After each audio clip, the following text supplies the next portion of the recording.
और बुलेटिन की शुरुआत इस वक्त की एक बड़ी खबर से। जयपुर में फिर से कोरोना, स्कूल के 3 बच्चे कोरोना पॉजिटिव पाए गए। एसएमएस स्कूल के 2 स्टूडेंट्स को कोरोना, जेपीएस स्कूल का 1 स्टूडेंट भी पॉजिटिव हुआ। राजधानी में आज 10 नए मामले सामने आए। 9 नवंबर से आज तक 54 नए केस, 54 में से 39 को लगी है दोनों डोज, 6 मरीज को सिंगल डोज लगी है। 5 मरीज की फिलहाल पहचान नहीं हो पाई।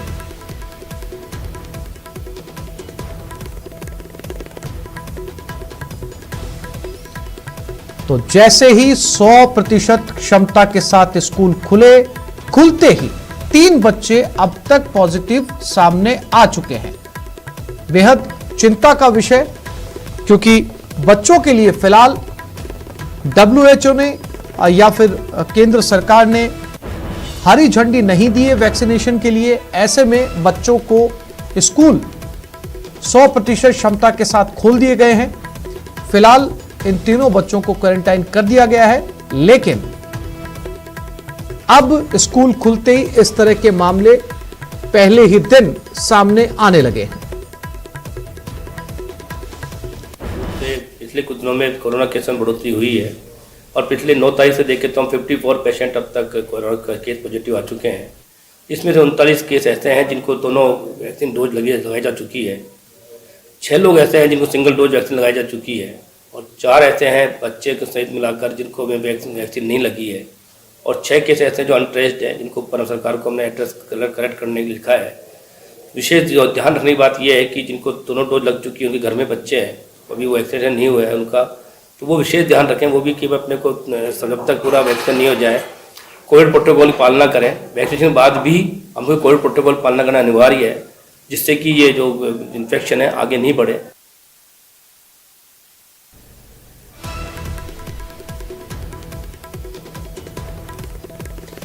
और इसी खबर पर ज्यादा जानकारी के लिए बात करते हैं हमारे संवाददाता सौरभ गृहस्थी के साथ। सौरभ, बेहद चिंताजनक बात, स्कूल खुलते ही 3 बच्चे अब तक जो है वो सामने आ चुके हैं और जितने अभी तक 54 में से 39 जो लोग हैं जो कोरोना पॉजिटिव पाए गए हैं। सौरभ, सबसे ज्यादा चिंताजनक बात यह है कि उन 39 लोगों को दोनों डोज लग चुकी थी, यानी कि ये कहा जाए कि डबल वैक्सीनेशन होने के बाद में भी एहतियात बहुत जरूरी है।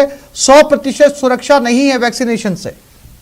बिल्कुल, ये बिल्कुल साफ तौर पर जब वैक्सीन आई थी तब भी ये साफ तौर पर कहा गया था कि इससे पूरी तरह से बचाव जो है वो नहीं हो सकता। ये सिर्फ सुरक्षा की दृष्टि से वैक्सीनेशन है, लेकिन चूंकि जिस प्रकार से अब लगातार मामले सामने आ रहे हैं, वह चिंता की बात है। और जो 39 लोग जिनकी बात हम कर रहे हैं, जिनको दोनों डोज लगी हुई है, उनमें से 6-7 लोग अस्पतालों में अभी भर्ती हैं। उनका इलाज जो है वो अस्पताल में एडमिट होकर कराना पड़ रहा है। यानी वैक्सीन लग जाने के बाद भी पूरी तरह से कोरोना से बचा नहीं जा सकता। इसलिए से बेहद एहतियात बरतने की आवश्यकता है। और जिन लोगों ने वैक्सीन लगवा ली है वो लोग खुद को सुरक्षित समझते हुए कोरोना गाइडलाइन की पालना नहीं कर रहे हैं और उनके कारण से उनके बच्चों को पॉजिटिव जो है वो हो रहे हैं। और ये जो 3 बच्चे जो पॉजिटिव हुए हैं, वो भी उसी तरह के मामले जो है वो सामने आए कि उनके पिता को जो है वो बुखार आया था, 2-3 दिन बुखार रहा, फिर उनके बाद उनकी माँ को जो है वो सिम्टम दिखे और फिर जब चारों ने टेस्ट कराया तो चारों ही पॉजिटिव निकले। तो ये बिल्कुल बेहद एक तरह से चिंताजनक बात है। एक जीपीआईएस स्कूल का मामला है और एक दो एसएमएस स्कूल के मामले हैं। हालांकि स्कूल प्रशासन ने इसके बाद स्कूल जो है वो बंद किए और ऑफलाइन कक्षाएं जो है वो बंद कर दी हैं एहतियात के तौर पर। लेकिन अब स्वास्थ्य विभाग भी सतर्क हुआ है और उनका कहना है कि अब रोजाना 10 से 20 स्कूल का रैंडमली जो है वो वहां पर टेस्टिंग और सैंपलिंग का जो दौर है वो तेज किया जाएगा। यस जी सौरभ, जानकारी के लिए आपका धन्यवाद। तो अब तक 54 मामले सामने आए हैं और सबसे चिंताजनक बात यह कि 54 में से 39 लोगों को दोनों डोज लग चुकी है जो कि पॉजिटिव पाए गए हैं। अब ऐसे में लगातार WHO का यह कहना है कि एहतियात बरतना बेहद जरूरी है। मास्क लगाइए, 2 गज की दूरी रखिए और बार बार हाथों को साफ करते रहिए।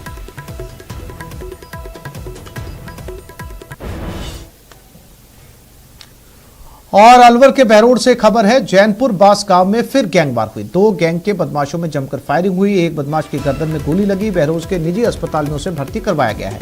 जसराम गुर्जर विक्रम लादेन गैंग के बीच ये फायरिंग हुई। पहले भी दोनों गैंग एक दूसरे पर हमला कर चुकी है।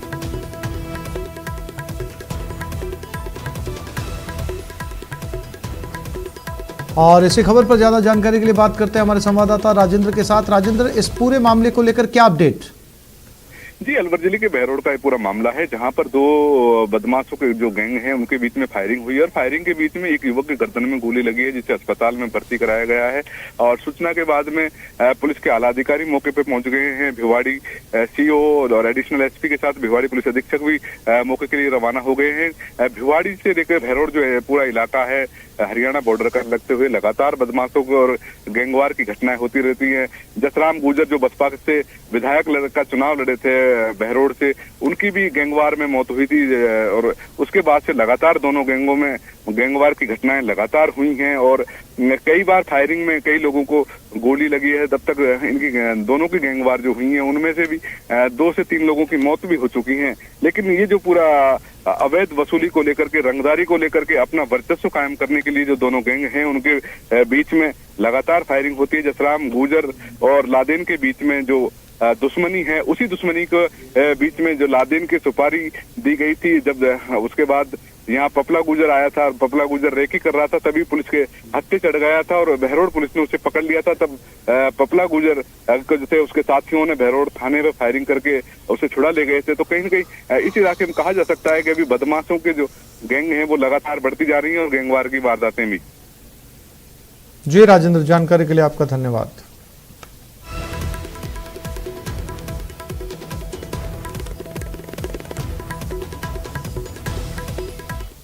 झालावाड़ के कामखेड़ा में दहेज के लिए हत्या का मामला सामने आया, जहां ससुराल पक्ष के लोगों पर विवाहिता की गला दबाकर हत्या करने का आरोप है।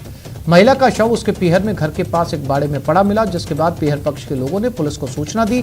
सूचना मिलने पर कामखेड़ा थाना पुलिस भी मौके पर पहुंची और मृतका के शव को पोस्टमार्टम के लिए अस्पताल में भिजवाया। मामले में पीहर पक्ष के लोगों ने मृतका के पति सहित ससुराल पक्ष के अन्य लोगों के खिलाफ हत्या का मामला दर्ज करवाया है। सर, मेरी बहन का मतलब पहुंचाया हुआ 3 साल हुए थे अभी। उससे रोजाना लड़ते थे वो देश के लिए, मारपीट करते थे सब। सईद और असलम और साजिद, ये मेरा जो दूल्हा भाई है ना, ये ज्यादा मारते थे उसको। तो पैसों के लिए मार मार के बार बार घर पे पहुंचाते थे। तो हमने सोची वहीं भेज दे उसको। एक बार पहुंचा दी हमने, वापस आई तो लेना आया तो हमने बोली भाई 2-8 दिन नहीं रहने दो। उसके बाद में रात में असलम और वो आए तो गाँव वालों ने देखा उनको बाद में, जब वो मार के चले गए। बूंदी में डीएपी और यूरिया खाद की चल रही किल्लत के चलते खाद के लिए किसानों को दर दर भटकना पड़ रहा है। महिला पुरुष किसान सुबह 6 बजे से लंबी लंबी लाइनों में खड़े रहने को मजबूर हो रहे हैं और उसके बाद भी एक कट्टा खाद तक नसीब नहीं हो पा रही। पीड़ित किसानों का कहना है कि वो कई बार अधिकारियों से लेकर विधायक सांसद से भी गुहार लगा चुके हैं, लेकिन अभी तक खाद की समस्या का समाधान नहीं हो पाया। वहीं दूसरी तरफ जिले में अब तक 23,772 मीट्रिक टन यूरिया बिक जाने और 600 मीट्रिक टन यूरिया के आ जाने से 1-2 दिन में अव्यवस्थाओं में सुधार की बात कृषि उप निदेशक की ओर से कही जा रही है। फिर भी एक आदमी प्रति एक बैग दे रहे हैं। तो कितने दिन से घूम रहे हो? 15 दिन हो गए लगभग। अच्छा, खाद नहीं मिल रहा? खाद नहीं मिल रहा, अधिकारी को और मिलने का मिल रहा है और न छाड़ने का मिल रहा है, और फिर भी उनको भी उचित रेट पर नहीं देते। तो अधिकारी कोई ध्यान नहीं दे रहे? अधिकारी का कोई ध्यान नहीं है इसमें। 23,772 मीट्रिक टन यूरिया बिक चुका है। इसके अलावा आज 326 मीट्रिक टन चंबल का आया उत्तम यूरिया और 972 टन क्रिप्को यूरिया आया जो कंप्लीट जीएसएस में गया है। तो संभावना है कल काफ़ी कुछ हद तक अपने नॉन कमांड में प्लस इधर इंद्रगढ़ बेल्ट, ये सारी बेल्ट सेचुरेट होने की संभावना है।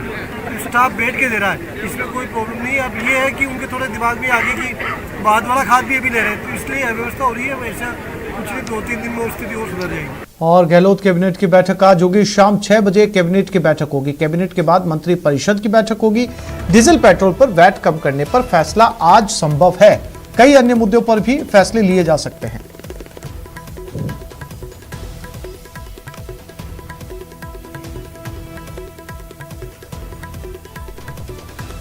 तो शाम 6 बजे कैबिनेट की बैठक होने जा रही है। कैबिनेट के फौरन बाद में मंत्री परिषद की बैठक होगी।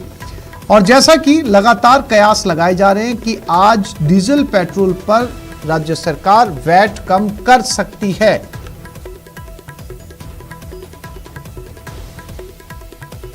मुख्यमंत्री गहलोत के पेट्रोल डीजल पर वैट दरें घटाने के संकेत दिए जाने के बाद आज शाम जयपुर में हो रही कैबिनेट मीटिंग पर सबकी निगाहें हैं। माना जा रहा है कि इसमें पेट्रोल डीजल पर वैट दरें कम करने का फैसला लिया जा सकता है।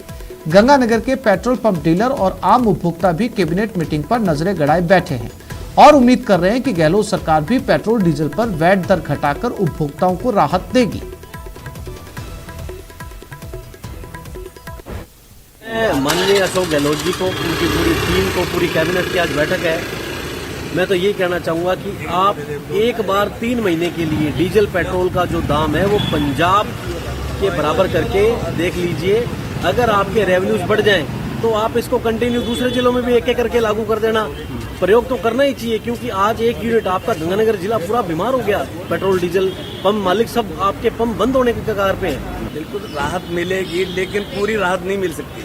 पंजाब और ये जो राजस्थान का जो रेट का डिफरेंस है, ये तो बराबर कभी हो ही नहीं सकता। मैं प्रधान जी की बात से सहमत नहीं हूँ। प्रधान जी ने कहा है कि रेट बराबर कर देंगे, लेकिन नहीं, ऐसा कुछ भी नहीं होगा। मान लो सेंटर ने 13% एक्साइज ड्यूटी लगाई है, तो उसमें से ये 5 या 7% ही बढ़ाएंगे। उम्मीद है कि सरकार जो है रेट एक कर दे पंजाब के साथ, जिससे हमारा जो व्यापार बिल्कुल शून्य हो गया है, तो हमारा घर चल पाए। सस्ता करना चाहिए। इतने महंगाई कर रखी है, गहलोत ने तो सबसे ज्यादा कर रखी है।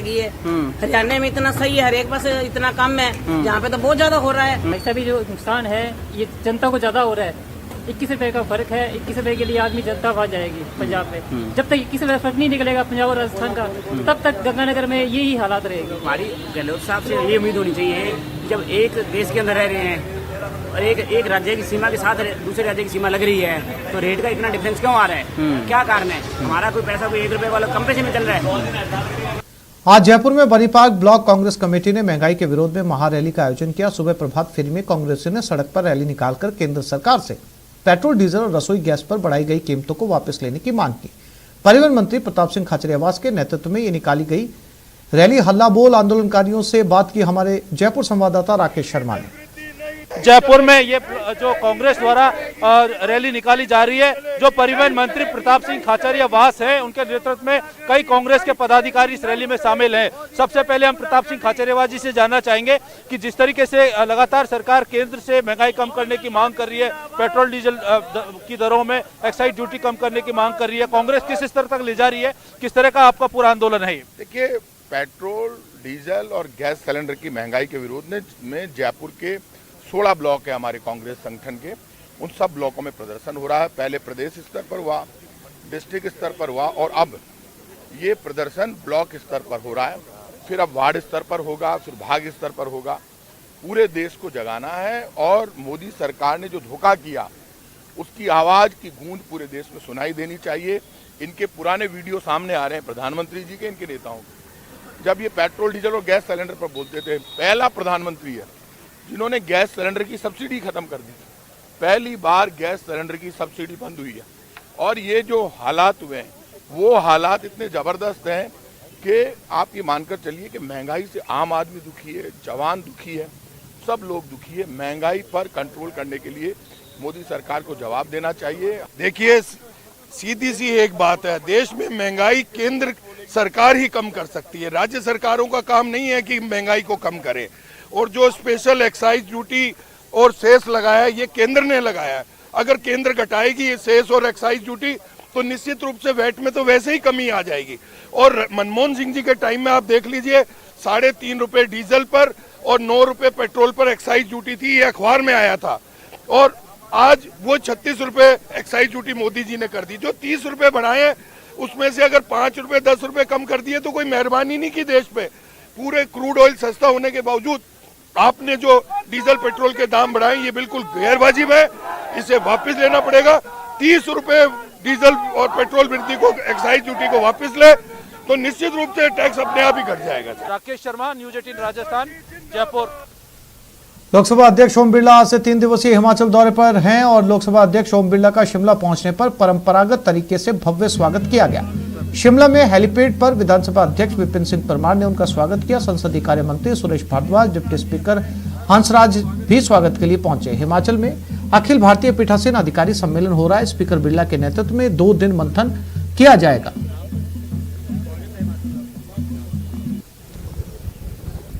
पीठासीन अधिकारियों का शताब्दी वर्ष होने पर सम्मेलन है। 1921 के बाद फिर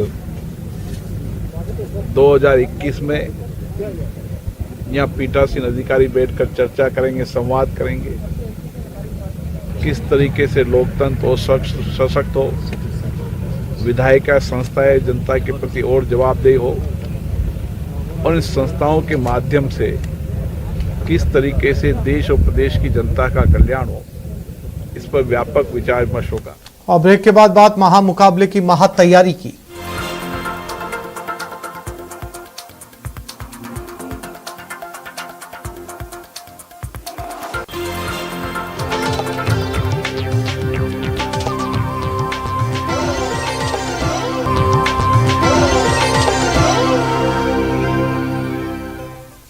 प्रदेश के सबसे बड़े एसएमएस स्टेडियम पर 8 साल के इंतजार के बाद अंतर्राष्ट्रीय मैच का आयोजन होगा। मैच के लिए आरसीए ने अपनी तैयारियां पूरी कर ली हैं।